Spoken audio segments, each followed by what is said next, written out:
Assalamualaikum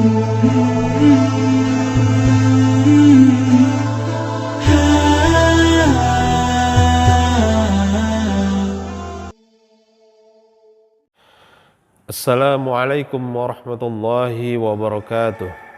Alhamdulillahi rabbil alamin. Wabihi nasta'in ala umuri dunya waddin. Wassalatu wassalamu ala ashrafil anbiya wal mursalin Sayyidina Muhammadin wa ala alihi wa ashabihi ajma'in, amma ba'd. Sahabat teladan semua dan ayah bunda rahimakumullah, mari kita bersyukur kehadirat Allah Subhanahu wa taala atas nikmat Allah. Kita masih diberikan kesempatan untuk kembali berhadir dalam kisah teladan Islami. Salawat dan salam kita hadiahkan kepada Rasulullah sallallahu alaihi wasallam. Allahumma shalli wa sallim wa barik alaihi. Baik, untuk edisi kali ini kisah teladan Islami spesial akan mengangkat terkait dengan sejarah peradaban Islam. Ya, bunda dan sahabat teladan semua, sungguh kehadiran Islam telah memberikan warna baru bagi dunia. Nah, bagaimana dunia Arab pra-Islam dan bagaimana keadaan Jazirah Arab setelah masuknya ajaran Islam, dan bagaimana kemudian peradaban yang muncul setelah wafatnya Rasulullah SAW pada masa Khulafaur Rasyidin, yang disambung kemudian dengan munculnya pemerintahan Bani Umayyah dan Bani Abbasiyah, kemudian pecahnya Bani Abbasiyah menjadi beberapa dinasti dan munculnya beberapa kerajaan besar di dunia. Tetap berada di channel Kisah Teladan Islami. Assalamualaikum warahmatullahi wabarakatuh. Sejarah peradaban Islam. Baik, untuk memulai materi ini, maka kita akan masuk dan balik lagi ke zaman Arab pra-Islam. Nah, bagaimana dunia Arab pra-Islam? Nah, dunia Arab pra-Islam itu hidupnya adalah berkelompok. Mereka biasanya hidup bersuku-suku dan nyaman pada kabilah masing-masing. Biasanya kabilah-kabilah ini terjadi berdasarkan adanya hubungan pertalian darah. Nah, ada dampak yang tidak baik juga kehidupan dengan konsep bersuku-suku seperti ini pada masa itu. Karena mereka lebih memprioritaskan kelompoknya walaupun kelompoknya itu salah. Jadi mereka punya semboyan, tolong saudaramu baik dia menganiaya atau dianiaya. Mungkin hampir mirip kejadian ini dengan mayoritas masyarakat yang memiliki marga ya. Kalau di Kota Medan, kalau sudah semarga itu rasa persaudaraan sangat tinggi sekali. Ya, sedikit kita ilustrasikan di zaman saat ini ya. Kemudian bagaimana lagi keadaan bangsa Arab ya, atau Jazirah Arab pra-Islam? Nah, yang paling mengerikan itu adalah keadaan masyarakatnya yang bebas bergaul. Perzinahan mewarnai setiap lapisan masyarakat. Bahkan seorang wanita itu bisa menikah atau bisa dikawini oleh lebih dari satu orang pria. Jadi pada masa itu poliandri itu sudah terjadi ya. Nah, di masa sekarang lah yang tidak boleh terjadinya poliandri setelah masuknya Islam. Dan kemudian bagaimana keadaan kepercayaan masyarakat Arab pada masa itu? Nah, pada masa itu mereka menganggap bahwa mereka masih berada pada agama Nabi Ibrahim. Tapi ternyata kemusyrikan itu merebak. Nyatanya mereka menyembah berhala. Pada masa itu ada yang dinamakan Manat, Lata dan Uzza. Nah, kemudian kita akan membahas bagaimana masa dakwah Rasulullah SAW dan perubahan yang terjadi setelah masuknya Islam ke Jazirah Arab. Baik. Nah, dakwah Rasulullah SAW itu dibagi menjadi dua periode, yaitu periode Mekah dan periode Madinah. Nah, pada periode Mekah Rasulullah itu selama 13 tahun, di mana 3 tahun di awal itu adalah metode dakwah Rasulullah itu metode dakwah sembunyi-sembunyi. Dan yang masuk Islam pada saat itu masih sedikit, dikenal as-sabiqun al-awwalun, di antaranya itu adalah Bunda Khadijah, istri Rasulullah, kemudian dari kalangan pembantu beliau Zaid bin Harithah, dan kemudian dari anak-anak adalah Ali bin Abi Thalib, dan kemudian sahabat beliau Abu Bakar As-Siddiq.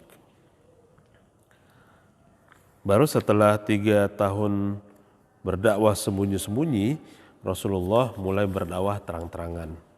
Nah, di sini banyak sekali penolakan yang terjadi, panjang sekali kisah ini. Ya. Nah, kita akan masuk ke berikutnya adalah tentang intisari dakwah di Mekah. Nah, Rasulullah mengajarkan tentang tauhid di situ.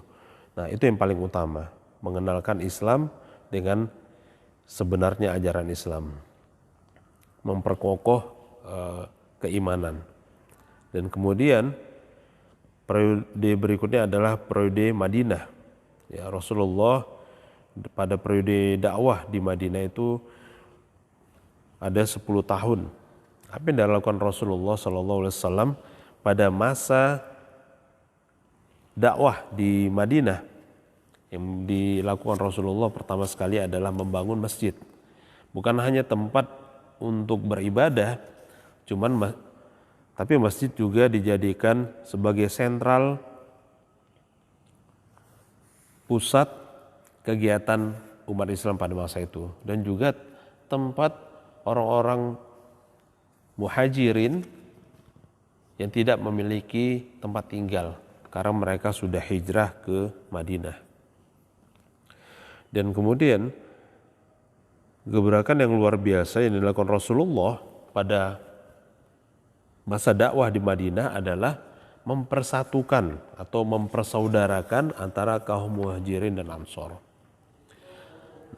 Para sahabat yang hijrah dari Mekah ke Madinah itu tidak membawa barang-barang berharga mereka, sehingga perlulah mereka itu dipersaudarakan dengan penduduk asli di Madinah, yaitu kaum ansor.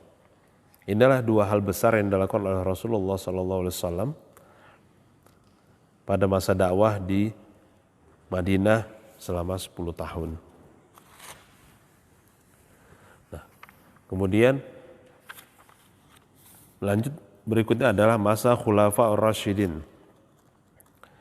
Pada masa Khulafaur Rasyidin ini adalah masa penting ya bagi sejarah umat Islam. Karena di sini awal terbentuknya khalifah setelah wafatnya Rasulullah SAW. Pada saat Rasulullah wafat, kebingungan terjadi, siapakah yang akan menggantikan pemimpin umat dan kepala pemerintahan. Maka setelah berembuk ya, terpilihlah khalifah pertama itu Abu Bakar As-Siddiq. Nah, apa yang dilakukan oleh Abu Bakar As-Siddiq di awal masa pemerintahan khalifah? Nah, pada masa itu terjadi banyak sekali kemunafikan dan kemurtatan. Itulah hal pertama yang dilakukan oleh Khalifah Abu Bakar As-Siddiq, yaitu memberantas kemurtatan. Nah, kemudian lanjut lagi di masa Khalifah Umar bin Khattab. Nah, di masa Khalifah Umar bin Khattab, ya, ini disebut juga masa keemasan, ya, abad emas, ya. Karena di masa ini Umar betul-betul tegas dalam menegakkan ajaran yang dibawa oleh Rasulullah SAW. Terjadi perluasan wilayah yang cukup signifikan di masa Umar bin Khattab, dan kemudian dilanjut oleh Khalifah yang ketiga, Utsman bin Affan. Nah, di masa Utsman bin Affan ini terjadi, ya, atau banyak para hufaz yang syahid, ya, sehingga pada masa ini gebrakan yang dilakukan oleh khalifah adalah mengkodifikasian ayat-ayat Al-Quran dalam sebuah mushaf yang terkenal menjadi mushaf Utsmani. Nah, tapi gejolak politik pada masa Khalifah Utsman bin Affan ini sangat kental sekali. Karena banyak saudara atau kerabat terdekat dari khalifah yang memimpin di daerah-daerah menjadi gubernur, ya, sehingga ini memicu konflik, ya, sehingga kemudian tewasnya Khalifah Utsman bin Affan. Dan dilanjut kemudian dengan Khalifah keempat, Ali bin Abi Thalib. Nah, Khalifah Ali bin Abi Thalib melihat banyak sekali problematika, ya, pemerintahan yang terjadi, sehingga menghapus nepotisme yang ada pada masa itu. Jadi mereka yang menjadi saudara-saudara terdekat Utsman bin Affan sebelumnya itu diganti. Ini memicu konflik, ya, antara Bani Hashim dan Bani Umayyah, ya. Baik, berikutnya adalah setelah masa Khalifah Ali bin Abi Thalib yang berakhir dengan tewasnya Ali bin Abi Thalib, maka kemudian kita akan membahas bagaimana peradaban Islam pada masa Bani Umayyah. Masa Bani Umayyah ini merupakan masa khalifah Islam pertama setelah masa Khulafa Rasyidin yang memerintah dari 661 Hijriyah sampai dengan 750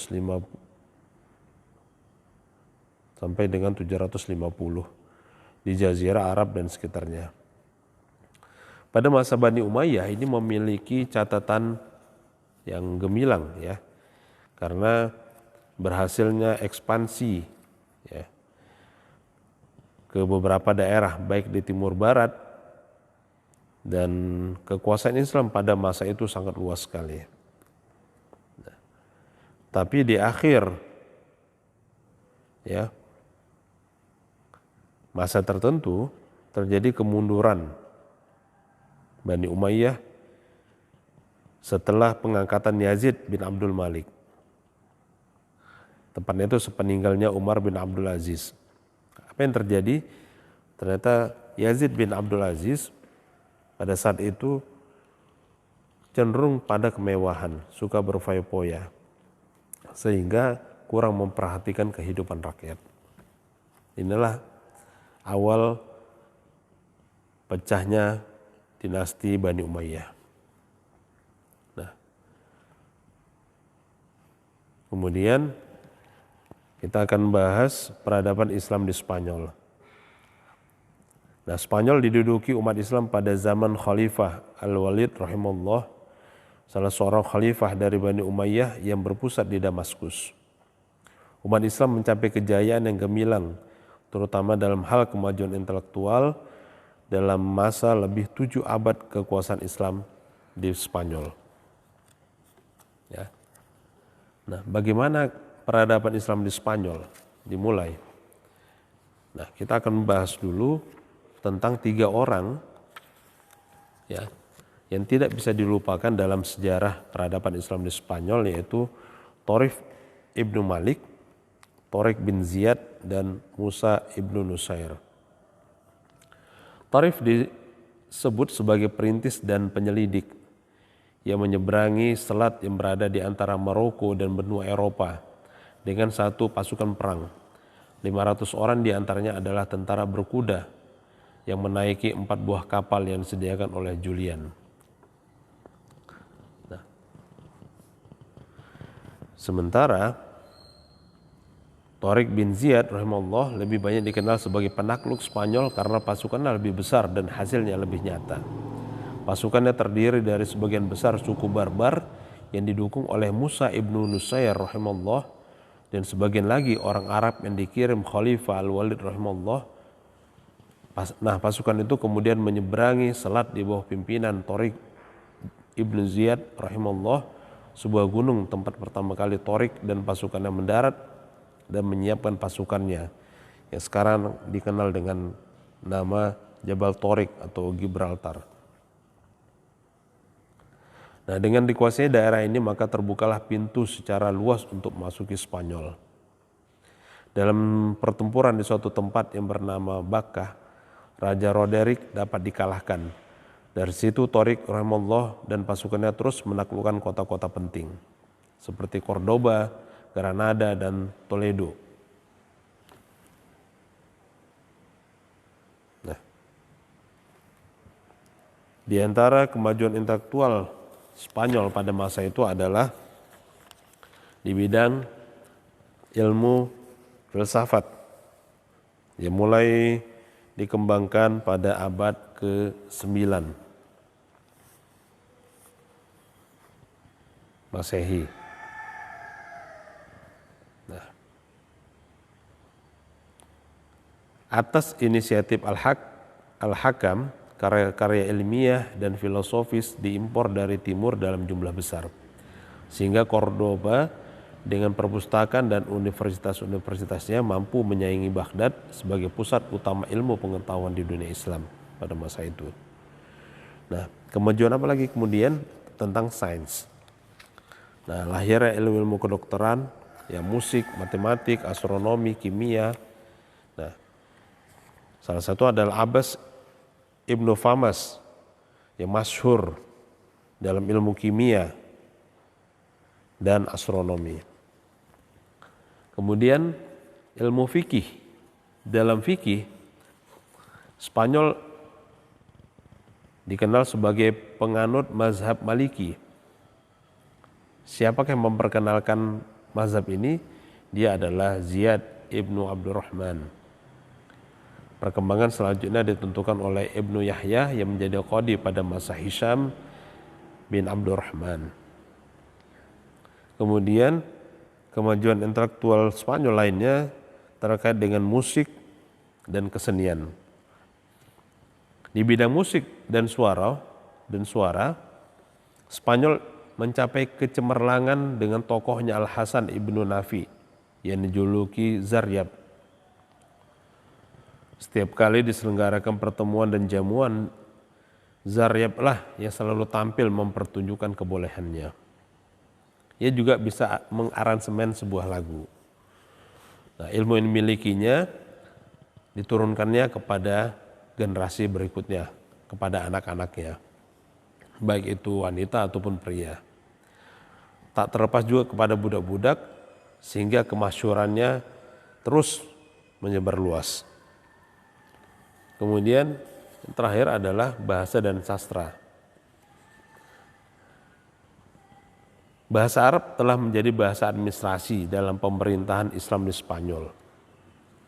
Itulah strength point, kemajuan intelektual dalam segi bahasa. Sehingga malah orang Spanyol sendiri ya itu lebih memprioritaskan bahasa Arab, menomorduakan bahasa asli mereka. Baik. Berikutnya adalah Bani Abbasiyah.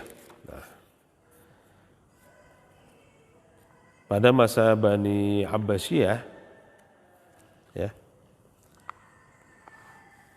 ini adalah pemerintahan yang cukup panjang, ya, terjadi selama 2 abad. Nah, Bani Abbasiyah ini asal muasalnya adalah dirujuk pada keturunan Abbas yang merupakan paman Rasulullah SAW yang termuda. Bagaimana peradaban Islam pada masa Bani Abbasiyah? Salah satu itu adalah Bani Abbasiyah menjadikan dunia Islam sebagai pusat pengetahuan dengan menerjemahkan dan melanjutkan tradisi keilmuan Yunani dan Persia. Nah, sehingga terjadi puncak popularitas itu pada zaman Khalifah Harun al-Rasyid rahimahullah. Nah, berdirinya rumah sakit pada masa itu, lembaga pendidikan, dokter dan farmasi. Jumlah dokter pada masa itu sangat banyak sekali, ya, ada ratusan orang. Nah, tapi kemudian biasanya sesuatu yang telah mencapai puncak akan terjadi kemunduran. Masa kemunduran Bani Abbasiyah terjadi karena banyaknya daerah yang memerdekakan diri. Nah, karena apa? Karena minimnya komunikasi dan rendahnya saling percaya antara penguasa dan pelaksana pemerintahan. Inilah yang terjadi pada masa Bani Abbasiyah, ya. Setelah terjadinya puncak popularitas, kemudian terjadi masa kemunduran. Nah, dinasti atau Bani Abbasiyah pecah menjadi beberapa dinasti. Di antara adalah dinasti Aghlabiyah, dinasti Fatimiyah, dan Ayyubiyah. Nah, coba kita bahas tentang hal ini. Bahwa pada awal berdiri Abbasiyah itu mengalami kejayaan. Nah, beberapa persoalan politik telah menyebabkan keruntuhan dinasti Bani Abbasiyah dan kemudian pecah menjadi beberapa dinasti. Yang pertama itu adalah pecahnya menjadi dinasti kecil yang disebut dengan dinasti Aghlabiyah. Dinasti Aghlabiyah adalah dinasti Islam di Afrika Utara, berkuasa lebih kurang 100 tahun. Nah, wilayahnya itu meliputi Ifriqiya, Algeria, dan Sisilia. Dinasti ini didirikan oleh Ibnu Aghlab, maka disebut kemudian Aghlabiyah.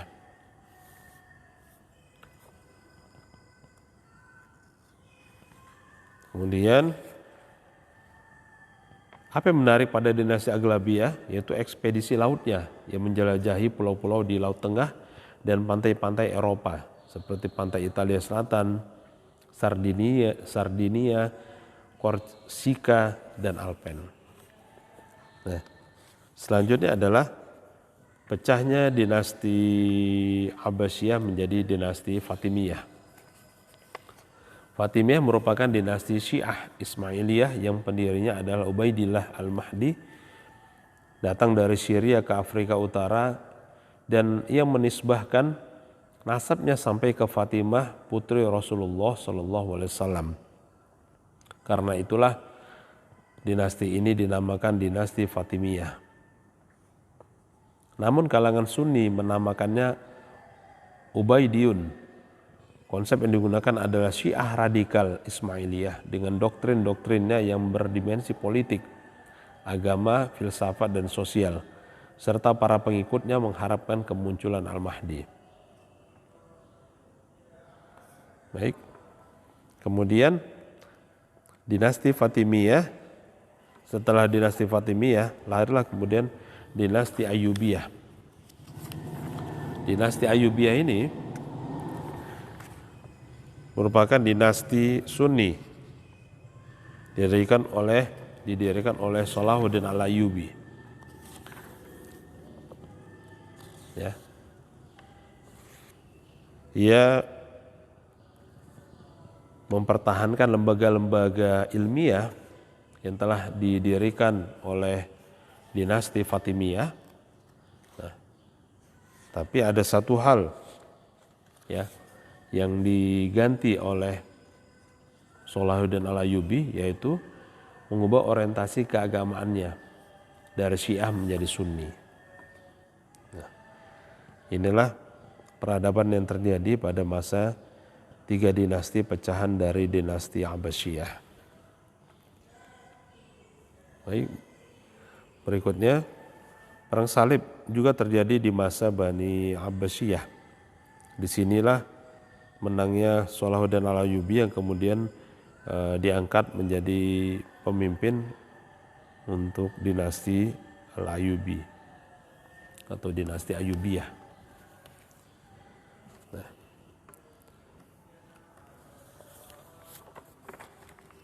perang salib terjadi karena sejak tahun 632 sejumlah kota penting dan tempat suci umat Kristen telah diduduki oleh umat Islam. Jadi umat Kristen pada masa itu marah sekali ya, karena tempat suci mereka telah dikuasai oleh umat Islam ya.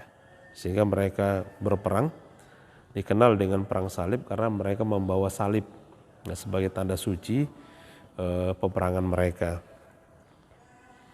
Nah, karena perang ini terjadi sangat lama sekali, umat Islam juga mengalami banyak kerugian ya secara fisik ya, karena harus menghadapi mereka dalam waktu yang sangat lama. Nah, tapi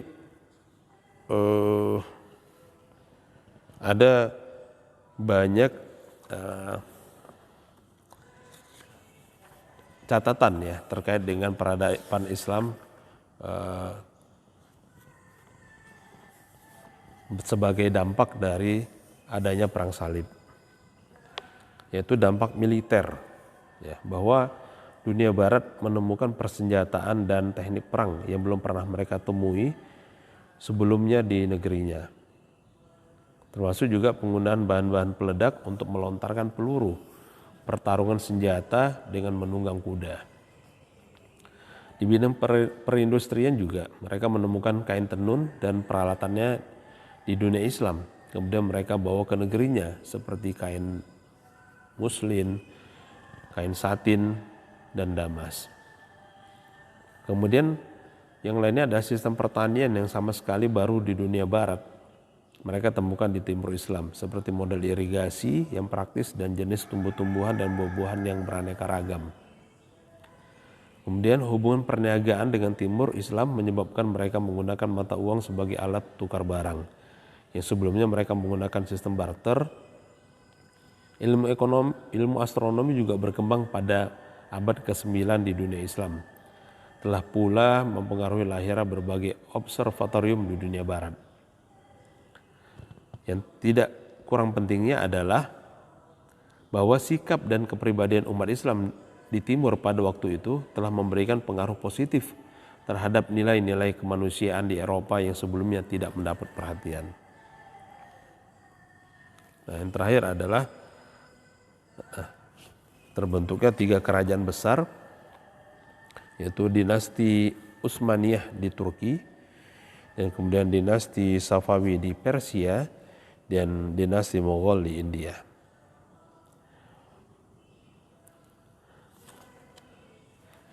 Bagaimana keadaan Islam di masa Turki Utsmani? Ya. Banyak sekali kemajuan ya pada masa Turki Utsmani. Nah, perkembangannya adalah pada masa Turki Utsmani itu mencapai puncak kejayaan pada masa Muhammad II.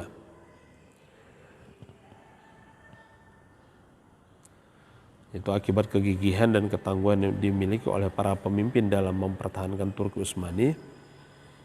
Nah, terjadi kemajuan-kemajuan dalam perkembangan wilayah Turki Utsmani dengan sangat cepat.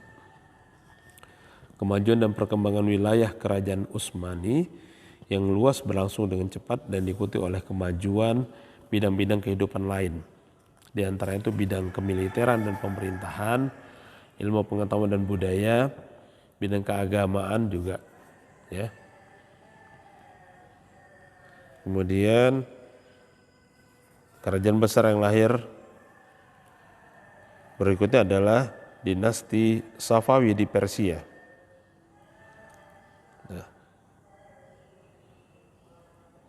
Dan kerajaan Mughal di India yang dipimpin oleh Akbar.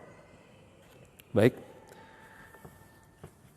demikianlah ya resume dari materi sejarah peradaban Islam kali ini. Terima kasih atas perhatiannya.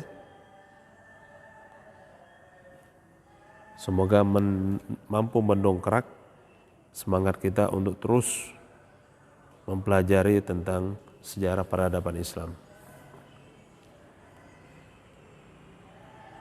Terima kasih. Assalamualaikum warahmatullahi wabarakatuh. Baik, sudah kita kupas bersama bagaimana keadaan Jazirah Arab pra-Islam sebelum datangnya agama Islam. Kemudian lahirnya Rasulullah, masuknya agama Islam ke Jazirah Arab yang telah mewarnai kehidupan bangsa Arab pada saat itu. Dan kemudian bagaimana kepemimpinan para khalifah setelah wafatnya Rasulullah ya disambung dengan kepemimpinan Bani Umayyah dan Abbasiyah. Pasang surut kemajuan Islam pada masa itu, lahir banyak dinasti karena ada perpecahan pada Bani Abbasiyah dan lahirnya beberapa kerajaan besar di dunia. Semoga dengan kisah kali ini menambah wawasan kita dan menjadi ibroh bagi kita untuk dapat menggapai kembali masa keemasan Islam. Terima kasih telah berada di channel ini. Jangan lupa untuk